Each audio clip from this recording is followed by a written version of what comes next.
There will not be any surprises come December 21st if a team from the 7th grade South Regional wins the FBU National Championship. We're here to discuss that more in depth today. Also, a couple of 6th grade teams. He's Pops, Alan Pompadines, National Scouting Director, Youth1.com. I'm Neil Sika.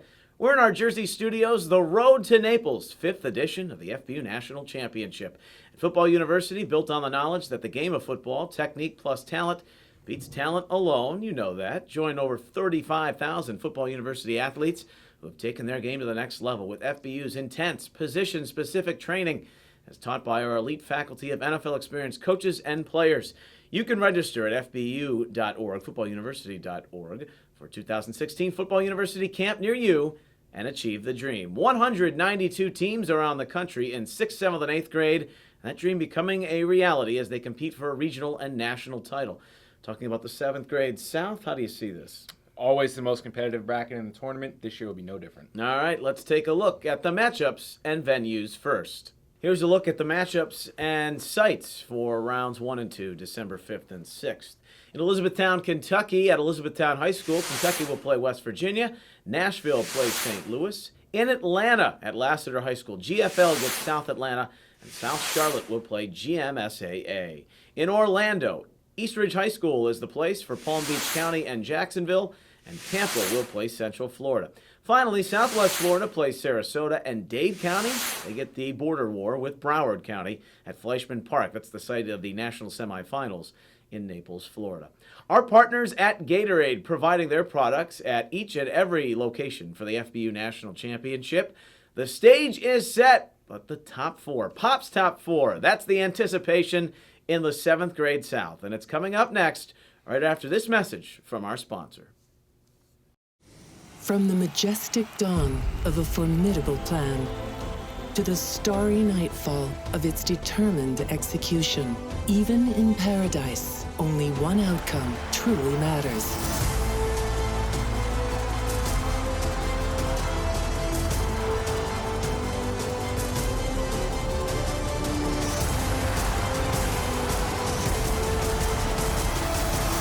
Victory. To the brass tacks we go. Pop's top four in the 7th grade South Regional. We'll start with the 4 seed, and that's Sarasota. They were in the second round last year as 6th graders. They lost to Broward. Yeah, I like what Sarasota's doing as an organization down there, getting a lot of the top players from the region. All right, well, Mike Hayes and Zach Hines are 2 of those top players. Yeah, and exactly. With Mike Hayes, nicknamed Puda, last year as a 6th grader, he played in the 7th grade FBU Youth All-American game and had a big, big game. One of those kids that you could give the ball to him 100 times a game, and he's never going to turn it down, never going to get tired, makes a lot of big plays. And with Hines, he's an FBU Youth All-American this year. Not the tallest kid in the world, but a wide body. Can play on the interior offensive line and defensive line. Strong and very, very quick for a guy his size. Sarasota, the 4 seed. Last year, 6th graders, I mentioned, they lost to Broward. Speaking of, Broward is your 3 seed, and they come back. Those 6th graders made it to the national championship game. Lost to Houston, nothing to be ashamed of, but now they come back as 7th graders looking for a little bit of a restitution road back to maybe Naples. Yeah, redemption song all the way here. And with Broward County, you know, these guys return a lot of what they had last year. And when you look at this roster of players, it's no surprise that they're ranked this high. Well, let's start with some of the guys that are going to be making headlines, and Lawrence Seymore, Jaden McBurrows, and Amari Daniels. Lawrence Seymore, big baby. Anytime last year that this Broward team was playing, you could hear his dad yelling from the stands, big baby, make me a pizza. This kid is huge. He's a great offensive lineman. Oh, you're telling me. Good offensive lineman, big kid, mean kid, really, really going to anchor that line. Hands down the biggest kid on that team. I like Big Baby a lot. With McBurrows and Daniels, you got 2 contradicting styles. McBurrows, one of the quickest 21 kids in the entire country, a track kid, more of your speed around the outside, home run threat when he has the ball. And Daniels, he's the power back for Team Broward. Muscular, who can pick up tough yards. He also has speed, but he's definitely more between the tackles type guy. All right, 2 more names that'll be on the radar. Tyreek Sapp, the defensive lineman, and Earl Little, the defensive back, the latter, a name you might know from the NFL. Yeah, Earl Little, he was on the team last year as a shutdown corner. He can play on an island out there, great fundamentals. Obviously, as you said, dad is a big reason for that. Tyreek Sapp, 6'1", quickly approaching 200 pounds, long arms, going to be a difference maker on that D-line that it didn't have last year.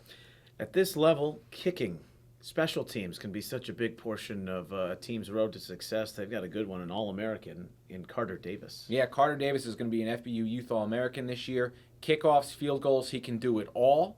And then also one other name to watch, Nick Vattiato, a quarterback, arguably one of the top 21s in the state of Florida. Big arm, plays in a pass-happy offense. Regular season teammate of Jaden McBurrows. So look for them to have some chemistry. So Pops has Broward as the 3 seed in the South Regional. The 2 seed, well, you don't have to look very far. You go to Dade. There was no Dade 6th grade team, but as the prognostications have the 8th graders being really good, why not the 7th? I'm sure there's some good players there. Absolutely. That area of the country is loaded with talent. Everybody knows that. And with both these teams, they're matching up in round 1. Right. So you want to talk about the best matchup of all the grade levels, all the first round. Dade versus Broward, 7th grade is going to be a show. Skill positions, guys with speed, Ja'Cory Brooks, Darius Chester, they have it. Yeah, Ja'Cory Brooks, I think he's the best 2021 receiver in the country. 6'1", 160, pounds, very built, very strong, very fast. At this point, looks like he's going to be a D1 player. Obviously some years to go, but he's a very special player. And Darius Chester, very strong running back. Big chest, big arms, muscular kid. And team director Mike Tunsil tells me, if Darius, and I quote this, if Darius played 12U ball with his age group, because he plays up a grade, he'd be in jail right now for the things he does on the field. So you got a kid who plays violent and a great athlete. Well, speaking of Chester, a similar build to him, another running back they have in the fold. Scooter Morrison and James Williams also complete another round of players that will make the depth of Dade pretty good. Yeah, Sir Day, big physical running back, just like Chester, as you mentioned. Morrison, a very, very quick, smaller kid, quarterback athlete, a Pop Warner kid from South Florida, running all over the field. I really like him.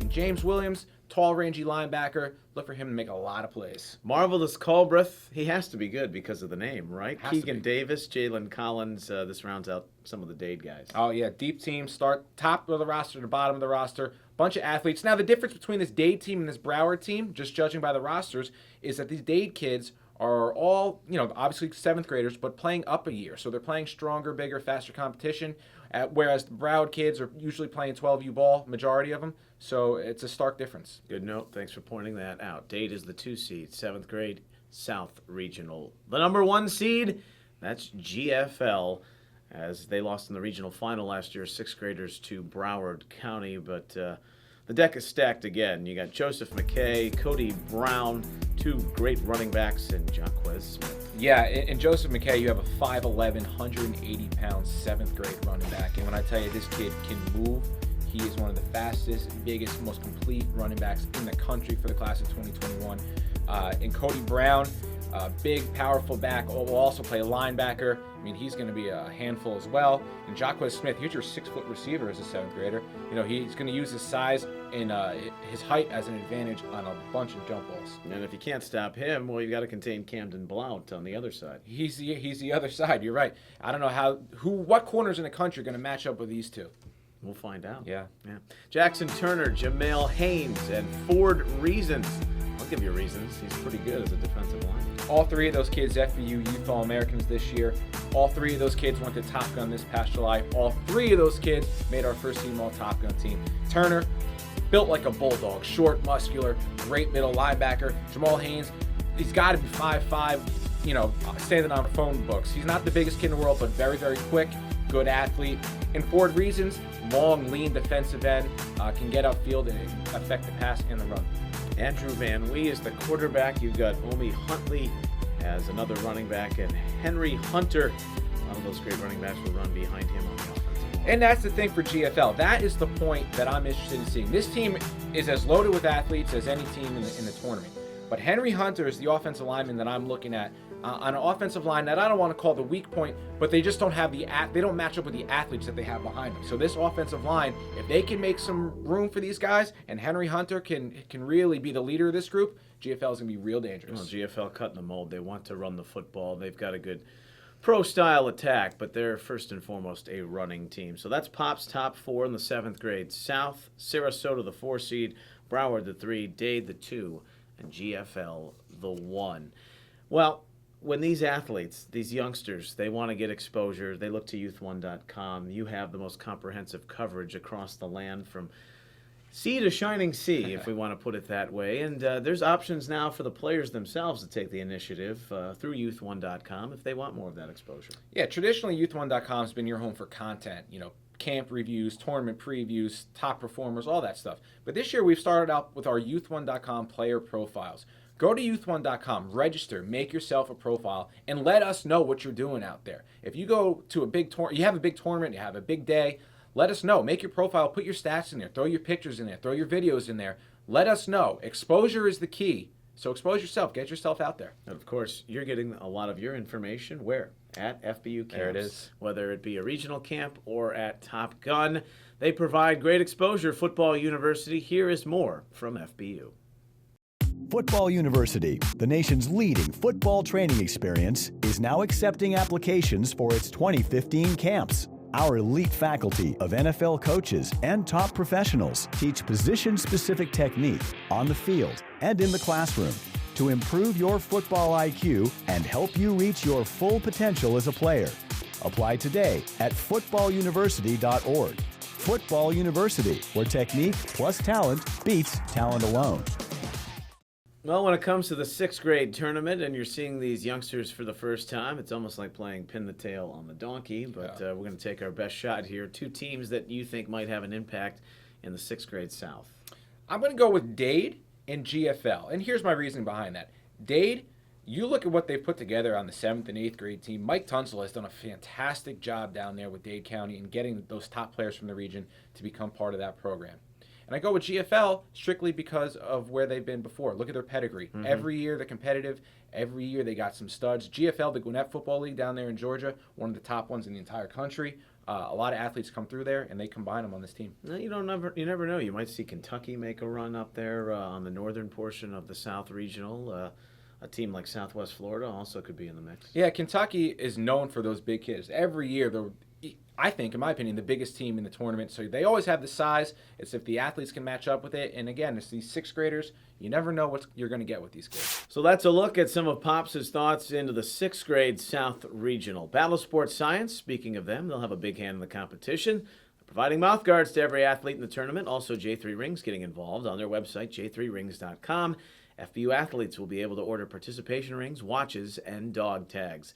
Many great athletes and teams. We just told you about the 7th grade South with a little bit of thoughts on the 6th graders. But there are 3 other regions in this age group, and we're going to cover them all on the road to Naples in the FBU National Championship coming up on December 21st. We'll have comprehensive coverage. We'll break it all down for you. The action begins December 5th and 6th with the first and second rounds. And during that tournament itself, we'll have video updates, analysis. Pops will be around. Of course he will. From youth1.com. And we will be with you on the journey to Naples. For Pops, I'm Neil. Thanks for watching. Remember, Instagram at National Championship. Send us your photos. Twitter and Facebook, also platforms to get involved. Thanks for watching. We'll see you on the road to Naples.